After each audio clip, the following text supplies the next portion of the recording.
Guys আজকে আমি দোকানে বসেছিলাম কি তখনই আমার চোখে এই কফিটা পড়লো। পরে আর কি গাইজ, আমি দুদিন আগে ইউটিউবে একটা শর্ট রিলস দেখেছিলাম যার মধ্যে কি কোল্ড কফি বানানোর রেসিপি দেখা ছিল। তো চলো আমি আজ সেরকমভাবে কোল্ড কফি বানানোর চেষ্টা করতে, আমি বাড়িতে নিয়ে চলে আসলাম একটা বোতল। তারপরে আর কি, তারপর আমিও বসে পড়লাম এই বোতল আর কফি নিয়ে কফি বানাতে। তো চলো ফার্স্ট টাইম কফির মুখটাকে ছিঁড়ে নিলাম, ছিঁড়ে নিয়ে বোতলের ঢাকনা খুলে কফিটাকে তার মধ্যে ঢুকিয়ে নিলাম।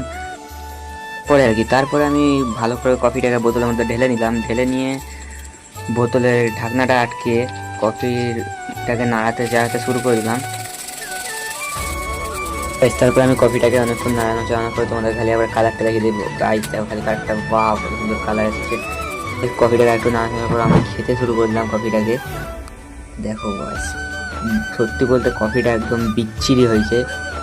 তো আমি আবার ঘরে চলে গেলাম, ঘরে গিয়ে দেখি যে মা পোলাও দিল। তো তোমাদেরকে একটা ফিল্ম টাইপ ক্লিপ দিয়ে দিই।